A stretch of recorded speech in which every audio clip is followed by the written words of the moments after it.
आज के इस वीडियो में हम एक हाइड्रोजन एटम में रिवॉल्विंग इलेक्ट्रॉन का टोटल एनर्जी पता करेंगे और हम क्लासिकल मैकेनिक्स से इसे पता करेंगे।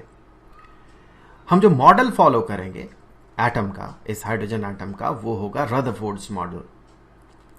तो यहां पर हमें पता होना होगा कि रेडियस इस ऑर्बिट का कितना है। ये जो इलेक्ट्रॉन इस न्यूक्लियस के चारों तरफ घूम रहा है, ये जो ऑर्बिट है, इस ऑर्बिट का रेडियस ये हमें पता होना होगा। सो ये रेडियस, इसे हमने आर नाम दिया। सो ये हमें पता है। इसी के फंक्शन में हम पता लगाएंगे कि टोटल एनर्जी इस इलेक्ट्रॉन का कितना है। तो चार्जेस जो है इस इलेक्ट्रॉन में और इस बीच में जो न्यूक्लियस है उसका, वो हम लिख लेते हैं।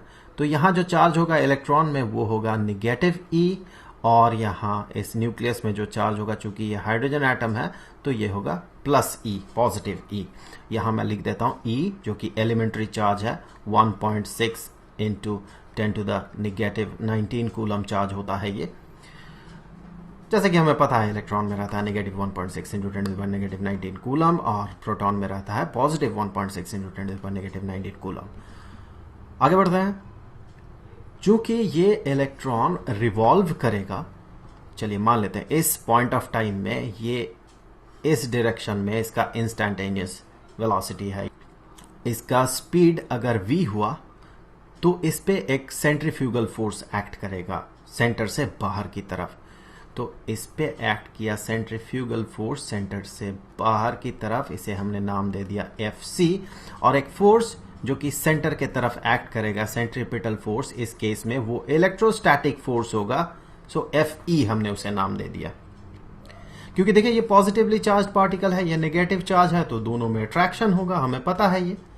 तो दो फोर्सेस Fc और Fe, दोनों का मैग्नीट्यूड चलिए लिख लेते हैं। यहां पर ये जो Fc होगा, सेंट्रीफ्यूगल फोर्स जो एक्ट करेगा, जैसा कि हमें पता है ये होता है इसका मास, जो भी पार्टिकल घूम रहा होता है, तो यहां पर इलेक्ट्रॉन, तो इलेक्ट्रॉन का मास इनटू इसका जो स्पीड है उसका स्क्वायर डिवाइडेड बाय जिस रेडियस के सर्कुलर पाथ में ये घूम रहा है। तो ये तो हो गया Fc।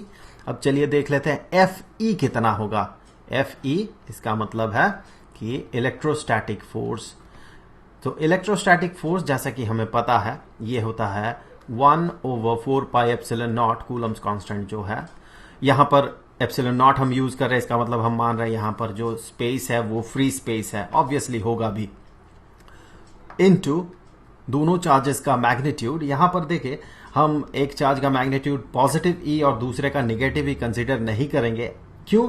क्योंकि वो जो पॉजिटिव नेगेटिव होता है फोर्स के केस में, वो सिर्फ डायरेक्शन बताता है, और डायरेक्शन हमने यहां पर चूज कर लिया, हमने पता लगा लिया डायरेक्शन क्या होगा। डायरेक्शन, ये चूंकि फोर्स अट्रैक्टिव होगा, तो इस इलेक्ट्रॉन पे जो डायरेक्शन होगा इस फोर्स का, इलेक्ट्रोस्टैटिक फोर्स का, वो सेंटर की तरफ होगा, इस पॉजिटिव चार्ज की तरफ होगा। तो मैं बॉदर नहीं करूंगा साइन पे, तो साइन हम कंसीडर यहां पर नहीं करेंगे। तो दोनों चार्जेस का magnitude E into E divided by उन दोनों के बीच का जो डिस्टेंस है, जो कि r ही होगा, क्योंकि ये एक सर्कुलर ऑर्बिट है जिसका रेडियस, जिस सर्कल का रेडियस r है, तो उस डिस्टेंस का स्क्वायर। तो ये तो हो गया फोर्स, सेंट्रीपिटल फोर्स, जो कि इस केस में इलेक्ट्रोस्टैटिक फोर्स है। तो इक्विलिब्रियम में रहने के लिए, सर्कुलर पाथ में ही घूमने के लिए, ये जो दोनों फोर्सेस हैं, दोनों का मैग्नीट्यूड सेम होना होगा। वेक्टर नोटेशन में अगर कहे तो हम इस केस में कहेंगे कि Fc as vector, it should be negative of Fe as vector. ये ध्यान दें, हम वेक्टर नोटेशन की बात कर रहे हैं। इसका मतलब है दोनों का मैग्नीट्यूड सेम होगा, डायरेक्शन अपोजिट होगा। हम देख रहे हैं डायरेक्शन अपोजिट है, तो मैग्नीट्यूड दोनों का सेम होगा। तो जब सेम होगा दोनों का मैग्नीट्यूड, तो किस्सा कुछ ऐसा होगा कि Fc जो कि है mv स्क्वायर्ड बाई r, ये बराबर होगा 1/4 पाई एप्सिलॉन नॉट इंटू ई स्क्वायर्ड ओवर r स्क्वायर्ड के। तो यहां से हम r का वैल्यू पता लगा सकते हैं। तो r का वैल्यू आप पता लगा के रख सकते हैं। चलिए मैं पता लगा लेता हूं। r स्क्वायर्ड, एक्चुअली हमें चाहिए होगा v स्क्वायर्ड या v, जो भी है। सो r स्क्वायर्ड ओवर r, देखिए इस r स्क्वायर्ड को ट्रांसपोज करके ले जाए अपोजिट साइड में, और यहां से फिर mv स्क्वायर्ड को ट्रांसपोज करके अपोजिट साइड में ले जाए, तो ये बराबर होगा 1/4 पाई एप्सिलॉन नॉट इंटू ई squared over M V squared. तो ये आर स्क्वायर्ड ओवर आर, ये बराबर हो जाएगा आर के। तो यहां से आप इस स्क्वायर को काट दे, इस आर को काट दे, तो आर का वैल्यू हमें मिल गया, रेडियस का वैल्यू हमें मिल गया। इसे एक नाम दे देते हैं, ये हो गया इक्वेशन 1। इसका वैसे कोई काम नहीं होगा आगे, तो हमें जो चाहिए होगा वो v स्क्वायर्ड चाहिए होगा, या कहें एम वी स्क्वायर्ड चाहिए होगा। क्यों? क्योंकि इससे हम काइनेटिक एनर्जी पता लगा सकते हैं। तो एम वी स्क्वायर्ड ही पता लगा लेते हैं। सो इसी इक्वेशन से, चलिए ये जो इक्वेशन है इसे 1 कहते हैं, ये इक्वेशन 2 बना देते हैं इसे। और इक्वेशन 1 से फिर हम कह सकते हैं कि फ्रॉम इक्वेशन 1 कि M V squared is equal to, यहां पर देखिए ये किसके बराबर होगा, 1/4 पाई एप्सिलॉन नॉट, यहां से देखिए 1/4 pi epsilon naught into E squared divided by R squared, और ये r मल्टीप्लाइड हो जाएगा, यहां न्यूमरेटर में चला जाएगा। तो सिचुएशन कुछ ऐसा हो जाएगा कि ये होगा 1/4 पाई एप्सिलॉन नॉट इंटू ई squared into r over r squared. तो यहां से हम इस r स्क्वायर्ड के एक r को और न्यूमरेटर के इस r को कैंसिल कर सकते हैं। तो ये तो हो गया एम वी स्क्वायर्ड। हमें क्या चाहिए? हमें चाहिए इसका काइनेटिक एनर्जी सबसे पहले, उसके बाद हम इसका पोटेंशियल एनर्जी पता करेंगे। तो काइनेटिक एनर्जी के लिए इस इलेक्ट्रॉन का जो काइनेटिक एनर्जी होगा, काइनेटिक एनर्जी, देखिए हम क्या पता कर रहे हैं, एनर्जी, टोटल एनर्जी, तो उसमें काइनेटिक एनर्जी भी रहेगा। सो काइनेटिक एनर्जी इसी इलेक्ट्रॉन का, ये चूंकि हमें पता है कि काइनेटिक एनर्जी, चलिए इसे डिनोट कर रहे हैं के से, हमें पता है कि काइनेटिक एनर्जी जो है ये बराबर होता है हाफ एम वी स्क्वायर्ड के। तो यहां से हम कह सकते हैं एम वी स्क्वायर्ड चूंकि इस एक्सप्रेशन के बराबर है, तो उसी का आधा होगा काइनेटिक एनर्जी। तो ये बराबर होगा half into 1/4 pi epsilon naught into ई स्क्वायर्ड ओवर आर। देखिए मैं यहां 8 पाई एप्सिलॉन नॉट नहीं लिखूंगा, मुझे ठीक नहीं लगता है, ये मेरा पर्सनल चॉइस है। आप अगर लिखना चाहे तो लिख सकते हैं। मैं हमेशा 4 पाई एप्सिलॉन नॉट को इंटैक्ट रखने का कोशिश करता हूं। ये आपका भी पर्सनल चॉइस है, आप क्या करेंगे, आप यहां 8 पाई एप्सिलॉन नॉट लिख सकते हैं डिनोमिनेटर में। तो इससे आगे, ये तो हमने काइनेटिक एनर्जी पता लगा लिया। तो अब हम क्या करेंगे, अब हम पता लगाएंगे यहां पर इस इलेक्ट्रॉन का जो पोटेंशियल एनर्जी होगा, वो पोटेंशियल एनर्जी कितना होगा, वो electrostatic potential energy, potential energy इसी इलेक्ट्रॉन का। सो पोटेंशियल एनर्जी, वैसे पोटेंशियल एनर्जी जो है ये इलेक्ट्रॉन का नहीं होगा, पूरा सिस्टम का होगा।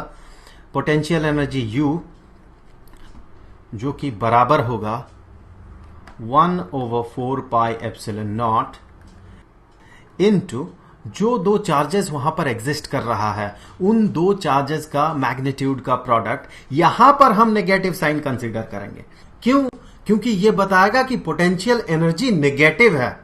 पिछले केस में जब हम फोर्स पता कर रहे हैं तो हमने नेगेटिव साइन को इग्नोर कर दिया था, क्योंकि वहां नेगेटिव पॉजिटिव क्या करता है, एक सर्टेन डायरेक्शन को दिखाता है। नेगेटिव जो डायरेक्शन दिखाएगा, पॉजिटिव उसका ऑपोजिट डायरेक्शन दिखाता है। यहां पर हम चार्ज के साइन को इग्नोर नहीं करते हैं। यहां पर यह बताएगा कि पोटेंशियल एनर्जी पॉजिटिव होगा या नेगेटिव होगा। वैसे अगर आप पहले से ही पता लगा ले कि ये नेगेटिव पोटेंशियल में होगा, तो आप इसका पोटेंशियल एनर्जी पता करके नेगेटिव साइन अपेंड कर सकते हैं। लेकिन मैं नॉर्मली, पर्सनली, ये फिर से कहूंगा, ये मेरा पर्सनल चॉइस है कि मैं यहां पर साइन को इंक्लूड करता हूं। तो दोनों चार्जेस का मैग्नीट्यूड, एक तो पॉजिटिव चार्ज पॉजिटिव ई और दूसरा नेगेटिव ई, दोनों का मैग्नीट्यूड का प्रोडक्ट डिवाइडेड बाय उन दोनों के बीच का जो डिस्टेंस है वो, तो डिस्टेंस आर है। तो यहां पर देखिए ये क्या बन गया, 1/4 pi epsilon naught into E squared over are, और ये जो है ये नेगेटिव पोटेंशियल में है। यहां पर देखिए नेगेटिव साइन है। So negative 1/4 pi epsilon naught into E square divided by R. ये तो हो गया इसका पोटेंशियल एनर्जी। काइनेटिक एनर्जी हमने पता लगा लिया, इतना है। अब टोटल एनर्जी हमें पता लगाना है। तो टोटल एनर्जी इस इलेक्ट्रॉन का, तो टोटल एनर्जी ई, ये बराबर होगा इस इलेक्ट्रॉन का जो काइनेटिक एनर्जी है प्लस इसका जो पोटेंशियल एनर्जी है। तो दोनों को जोड़ते हैं। काइनेटिक एनर्जी कितना हमने पता लगाया, सो काइनेटिक एनर्जी हमने पता लगाया है, ये है half into 1/4πε0 into E squared over are, और ये जो पोटेंशियल एनर्जी हमने पता लगाया वो है negative of 1/4πε0 into E squared divided by r. तो इसे जब आप इवेल्युएट करेंगे तो आप यहां से इस टर्म को कॉमन आउट कर सकते हैं। तो जैसे ही आप कॉमन आउट करेंगे तो ब्रैकेट में मिलेगा आपको हाफ माइनस 1, तो हाफ माइनस 1 माइनस हाफ होता है, निगेटिव हाफ होता है। तो इसी को हम कह सकते हैं negative half into 1/4πε0 into E squared divided by r. तो ये रहा टोटल एनर्जी एक इलेक्ट्रॉन का, जब वो इलेक्ट्रॉन हाइड्रोजन एटम का इलेक्ट्रॉन हो। तो इस वीडियो में इतना ही, मिलेंगे आपसे अगले वीडियो में कोई एक नया कॉन्सेप्ट लेके। तब तक के लिए गुड बाय।